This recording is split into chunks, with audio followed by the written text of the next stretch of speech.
Assalamualaikum warahmatullahi wabarakatuh. Salam sejahtera semuanya. Nama saya Asep Saipullah dari Program Studi Teknik Geologi Fakultas Ilmu dan Teknologi Kebumian ITB. Pada video topik 6, konsep analisis temperatur permukaan dengan citra inframerah termal, segmen 1, konsep termal. Penginderaan jauh termal merupakan penginderaan jauh yang memanfaatkan radiasi elektromagnetik yang diemisikan oleh suatu objek. Karena pada prinsipnya, semua objek yang memiliki temperatur di atas 0 Kelvin atau minus 273 derajat Celcius akan mengemisikan radiasi. Bumi kita memiliki temperatur rata-rata sekitar 300 Kelvin dan puncak emisi elektromagnetik berada pada kisaran termal infrared atau TIR yaitu 9,7 mikrometer. Sehingga radiasi panas dari objek di permukaan bumi bisa terekam oleh sensor TIR. Radiasi tidak memerlukan media rambat seperti halnya dengan konduksi atau konveksi, sehingga proses transfer energi bisa terjadi di ruang hampa. Sensor TIR mampu merekam radiasi panas dari objek yang ada di permukaan bumi berupa citra temperatur kinetik setelah dilakukan pemrosesan dan kalibrasi yang diperlukan.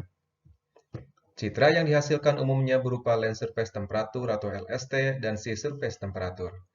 Citra tersebut bisa digunakan untuk pemantauan titik api, pendeteksian fitur geotermal di permukaan, temperatur kepundan, serta aktivitas lain yang berkaitan dengan radiasi panas. Batasan penginderaan jauh termal yang umum digunakan berada pada kisaran 3–14 mikrometer. Pada kisaran ini, pemetaan termal permukaan bisa dilakukan karena jendela transmisi atmosfer cukup tinggi pada kisaran 3–5 mikrometer dan 8–14 mikrometer. Absorpsi saluran 9–10 mikrometer sering terjadi akibat keberadaan ozon sehingga banyak dihindari penggunaannya oleh sensor inframerah termal. Kontaminasi refleksi matahari terjadi pada saluran 3–5 mikrometer untuk sensor yang bekerja di siang hari sehingga perlu perhatian khusus saat penggunaannya. Hukum-hukum yang digunakan pada penurunan radiasi permukaan ke termal ada 4, yaitu pertama, hukum Planck, kedua, hukum Stefan Boltzmann, ketiga, hukum perpindahan Wiens, dan keempat, hukum Kirchhoff.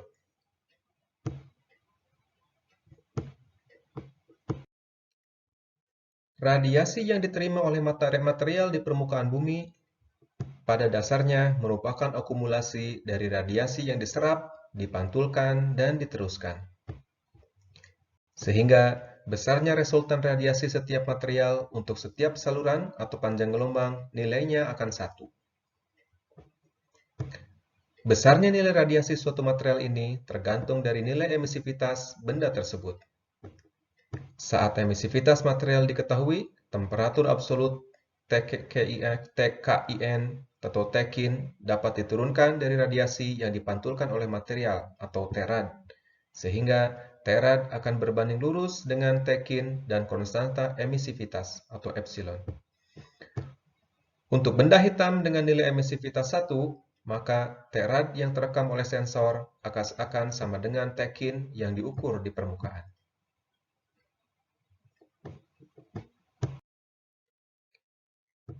Emisivitas material nilainya tergantung pada panjang gelombang pengukuran dan beberapa sifat fisik permukaan, seperti kadar air dan kepadatan. Berikut contoh beberapa nilai emisivitas material seperti air jernih, vegetasi, aspal, batuan basaltis, granitis, dan tanah pada pengukuran dengan panjang gelombang 8–14 mikron. Besarnya nilai emisivitas material di permukaan ini akan mempengaruhi pembacaan radiasi oleh sensor. Misalnya, emisivitas objek yang berbeda dapat memiliki terad berbeda meskipun Tekinnya sama. Kondisi ini yang perlu diperhatikan pada saat konversi radiasi ke temperatur material di permukaan. Berikut ditunjukkan variasi material yang diambil dengan sensor visible. Sedangkan kenampakan variasi material tersebut yang diambil dengan sensor termal akan menunjukkan radiasi temperatur permukaan atau terad sebagai fungsi emisivitas dan temperatur kinetik atau tekin. Pipa yang mengkilap akan menunjukkan temperatur yang rendah sebagai akibat dari emisivitas yang rendah selain memang temperaturnya yang lebih rendah dari material di sekitarnya berupa kawah beruap. Demikian penginderaan jauh geologi topik 6 segmen 1. Kita akan bertemu di video untuk segmen selanjutnya. Terima kasih.